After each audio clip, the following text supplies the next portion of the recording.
लिख लो दिमाग में, डायरी में। आप दुख, चिंता, शोक से ग्रसित होकर बड़ा दुख में जीवन व्यतीत करेंगे और आपकी गति बिगड़ जाएगी, दुर्गति हो जाएगी।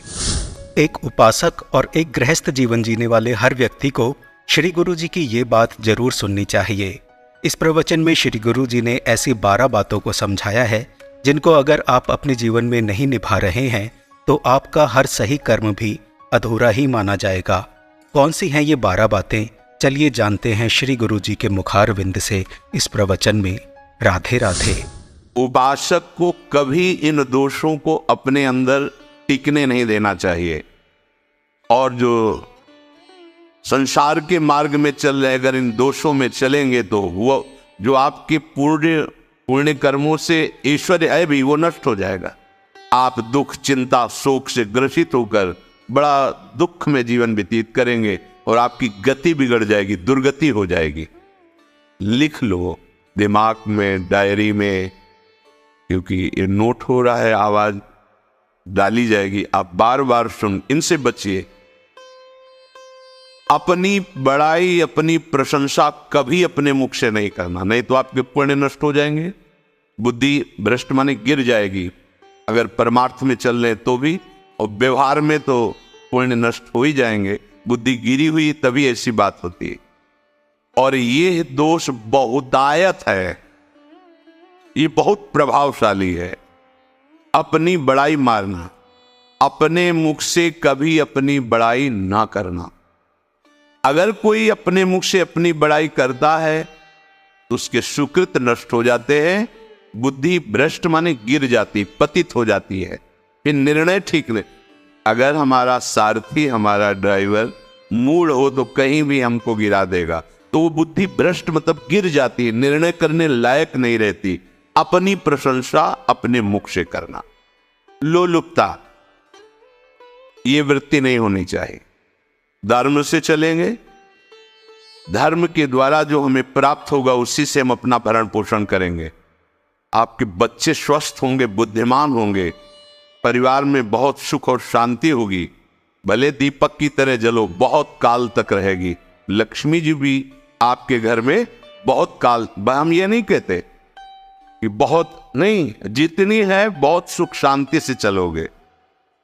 अगर लोलुपता करोगे, हिंसा, छल कपट, व्यभिचार, चोरी, ऐसे धन आ जाए, वो आएगा, लेकिन वो हाइलोजन की तरह आएगा, एकदम प्रकाश और फ्यूज, बिल्कुल अंधकार करके जाएगा। देख लेना, तुम्हारे जो सुख के हेतु हैं, तुम्हारा शरीर, तुम्हारे बच्चे, तुम्हारी पत्नी, तुम्हारा परिवार, उसको देख के तुम रात दिन जलोगे बिना आग के। ऐसे उनके आचरण होंगे, ऐसे उनके अंग होंगे, ऐसे उनके दिमाग होंगे, ऐसा उनका व्यवहार होगा। ये लोलुपता अगर उपासक में या किसी में है तो उसको नष्ट कर दे। सावधान, यदि आपका अपमान होता है तो आपको उसे सहन करना होगा, उससे आपके पाप नष्ट हो जाएंगे। जो तनिक सा भी अपमान होने पर बहुत क्रोध करके दूसरे का अपकार करने लगता है, ये आपका पतन करा देगा, ये आपको फंसा देगा, हृदय जलेगा, अर्थव्यवस्था नष्ट होगी, पूरा परिवार दुखी होगा। जरा सा अपमान की संभावना में आप किसी से भी भिड़ गए, किसी से भी, वो ये प्रवृत्ति आपका पतन कर देगी। उपासक में तो अपमान सहना अमृत है, नीचा अपमानम सुधा, पर व्यवहार में भी ज्यादा उत्तेजित मत होइएगा। ये तो कुछ मिनट की बात है, अगर आपने उसे मारा, पीटा, रिपोर्ट हुई कानून की, ओ फंसते चले जाओगे, अर्थ जाएगा, समय जाएगा, चिंतन जाएगा, बहुत तरह से हानि हो जाएगी। अगर आप सह गए तो आपका सहना उसके लिए आग बन जाएगा। उमा क्षमा साप होते भारी, तुम्हें दंड देने की जरूरत नहीं, उसका एक कर्म ही उसे दंड दे देगा। आप शांत हो जाइए, आप सत्संगी हैं, आप शांत रहिए। द्वेष भरी बातें, द्वेष भरे क्रियाएं, उन्हीं का चिंतन करके जलते रहना क्रोध से। उपासक को तो क्रोध करना ही नहीं चाहिए, बहुत शांत। ठीक है, अभ्यास में कभी क्रोध हो सकता है, उसको फिर समन करो, अंदर से प्रायश्चित जैसा कि अब गलती हुई, आगे नहीं करेंगे। और व्यवहार में भी क्रोध को आप पीना सीखें। अगर बार बार आपका क्रोध प्रकट होता ही रहेगा, आपका स्वभाव बिगड़ जाएगा, आपके पुण्य नष्ट हो जाएंगे और आपका जीवन नष्ट हो जाएगा। देने वाला उतना दे देगा, आपको आनंदित रहो। पैसा खर्चा, सब पूरे जीवन का विध्वंस मचा दिया क्रोध ने। कहीं भी आप देखो, किसी से क्रोध करके देखो, फिर देखो तुम्हारा भजन चल रहा है, तुम्हारी वो आनंद वृत्ति है नहीं, जलोगे। ये क्रोध जो है, ये चाहे व्यवहार में हो चाहे परमार्थ में, दोनों की हानि करने वाला है। आश्रित जनों की रक्षा ना करना। अगर कोई भाग कर आपके पास आ गया है, कोई पशु पक्षी या कोई मनुष्य, आपको चाहिए कि अब चाहे हमारे पहले प्राण जाए, उसकी रक्षा करेंगे। जैसे कोई पशु पक्षी किसी भय से आपके सीमा के अंतर्गत आ गया है, अब उसकी रक्षा करनी है आपको। अगर आप स्वयं मार देते हैं या मरवा देते हैं, या आपके सुकृत नष्ट कर देगा, या आपकी दुर्गति का कारण बन जाएगा। अगर वो पाप कर्म आपके द्वारा मन में प्रेरित हो रहे हैं, संकल्प बन रहा है, क्रियाएं हो रही है, दुर्गति पक्की, पुण्य नष्ट हो जाएंगे, दुख अशांति बढ़ती चली जाएगी, कभी शांति नहीं प्राप्त कर पाएंगे। ऐसा नहीं कि जो मन में आवे सो करे। पापाचरण निडर और उत्साहित होकर करना, अगर ऐसे लक्षण है, निश्चित दुर्गति होती है। संभोग का ही चिंतन करना, संभोग में ही मन लगाना, संभोग दूसरी स्त्रियों के साथ करने की भावना रख, रात दिन बैठे बैठे बस यही चिंतन करना, गंदी बातों का, गंदी बातें देखना, गंदी बातें सुनना, गंदी बातों का चिंतन करना। फिर अन्य माताओं बहनों के प्रति काम दृष्टि से देखना, कोई आ जा रही है, दृष्टि से काम भाव से देखना, भोग बुद्धि से देखना, निश्चित पुण्यनाश, दुर्गति। बड़े बड़े उदाहरण इतिहास में है, जिन्होंने ऐसा दृश्य नेत्रों से देखने की चेष्टा की, मन में संकल्प किया भोगने का, नष्ट हो गए, चाहे वो कितने बड़े प्रतापी हो। विषमता रखने वाला सब भगवत स्वरूप है। समान व्यवहार, जैसे आपके भोजन है, जो आप पा रहे वही सबको दीजिए। बैठने की व्यवस्था, उठने की व्यवस्था, क्रम बाय क्रम, पर उसको भी नीच भाव से मत देखिए। उस कोटि का उसको प्यार दीजिए, दुलार दीजिए, सम्मान दीजिए।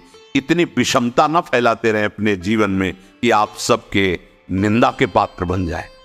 विषमता, सबको प्यार। हाँ ठीक है, पुत्र का अलग प्यार है, भाई का अलग प्यार है, पिता का अलग प्यार है, पर हमारा व्यवहार प्रीति युक्त होना चाहिए, विषमता भरा नहीं होना चाहिए।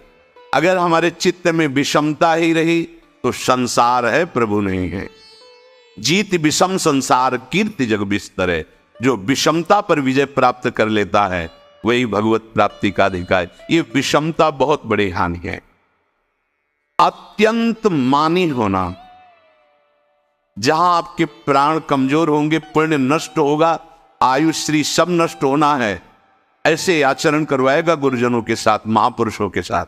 ये बहुत नीच प्रवृत्ति है। अत्यंत मान प्रियता, मुझे सम्मान मिले, उत्तम प्रवृत्ति है। सबको मान देना, स्वयं अमानी रहना। दान देने की बात कह के मुकर जाना या दान देकर पश्चाताप करना। दे दिया है, बहुत जल रहे हो, दूसरे से वार्ता कर रहे हो कि पता नहीं क्या यार बुद्धि में हो गया, हमने उसको इतना कहा था, उतना दे दिया, क्यों दे दिया, ऐसा ऐसा, मतलब अंदर चिंतन करना, क्यों दे दिया, तो दिया। इसके बाद जो आपका ये जलन हो रही, पश्चाताप, सुकृत नष्ट हो रहे हैं। दान देकर पश्चाताप करना या दान देने की बात कह के मुकर जाना। जैसे आपने कह दिया आपको इतना इतना ऐसा, अब आप मुकर गए, ब्याज सहित तुम्हें देना होगा, ये तुम्हारी दुर्गति का कारण बन जाएगा। ऐसे ही नहीं बोलना चाहिए, बहुत होश से। वाणी एक अमोल है, जो कोई बोले जान, ये तराजू तौल के तब मुख बाहर आन। अत्यंत कृपण होना, ना परिवार को सुखी कर पा रहा, ना अपने को सुखी कर पा रहा है। एक एक सिक्का बैंक में जो मर गया। धन की वास्तविक गति यही है कि अपने परिवार को खूब उसकी अनुकूलता प्रदान करो, उसमें से कुछ हिस्सा किसी ऐसे को जिससे तुम्हें बदले में कुछ लेने की भावना ना हो। कोई साधु महात्मा, गाय, पशु, पक्षी, किसी भी जीव बीमार है शरीरधारी, उसके जिससे कुछ कभी लेने की भावना न हो, एहसान की भावना न हो, सो धन धन्य प्रथम गति जाकी, धन्य हो गया उसका धन। अब वो कृपण का धन किसी काम में, ना स्वसुख, ना परिवार के सुख, ना धर्म कार्यों में, व्यर्थ जीवन चला गया। उसी धन का चिंतन करना, उसी का संग्रह करना और उसी की रक्षा करते करते शरीर छोड़ देना, तो चिंतन बिगड़ गया। तो कह रहे जो कृपणता है और अर्थ और काम की प्रशंसा, उसी की चर्चा, उसी का चिंतन, रुपया और भोग, उसी की चर्चा कर, जहां बैठे रुपया की चर्चा, भोग की चर्चा, जहां एकांत में बैठे उसी का चिंतन, कैसे रुपया बढ़े, कैसे भोग मिले। और अगर अवसर मिला तो रुपया अधर्म से आवे चाहे धर्म से, उसको इसकी कोई परवाह नहीं। और जो बालक, स्त्री, पागल, असहाय, जो इनकी रक्षा न करके इनकी हानि करता है, दुर्गति निश्चित है। माना आपकी पत्नी है, उसका स्वभाव बिगड़ा हुआ है, क्रोधी है, कटु वचन बोल, लेकिन आपके ही प्रारब्ध के लिए, माना आपका पति ऐसा स्वभाव वाला, पर आपके ही प्रारब्ध से तो संयोग बना है आकर, अब इसका निर्वाह कर ले जाओ तो पवित्र हो जाओगे दोनों। और अगर झगड़ा और लड़ाई और मारपीट और कहीं हिंसा के रूप में उतर गए तो फिर और करनी बिगड़ गई। बालक है, आप उसको ज्ञान नहीं कि आप पवित्र है, कि आप पवित्र है, उसको ज्ञान नहीं कि आप उसके साथ व्यवहार अच्छा कर रहे हैं कि बुरा कर रहे हैं। रक्षा करनी है आपको, शोषण नहीं करना। कह रहे स्त्री, बालक और पागल, जैसे विक्षिप्त है, पागल है, आपको रक्षा करनी है। अगर आपने इन दोषों को स्वीकार किया तो निश्चित आपकी दुर्गति होगी, न इस लोक में आपको शांति मिलेगी, न परलोक में। इसलिए इन दोषों को बार बार सुन करके और हृदय में जांचो कि कहीं है तो नहीं, अगर है तो सत्संग, भजन बल, भगवत प्रार्थना के बल से इन दोषों का त्याग कर दो, जीवन मंगलमय हो जाएगा।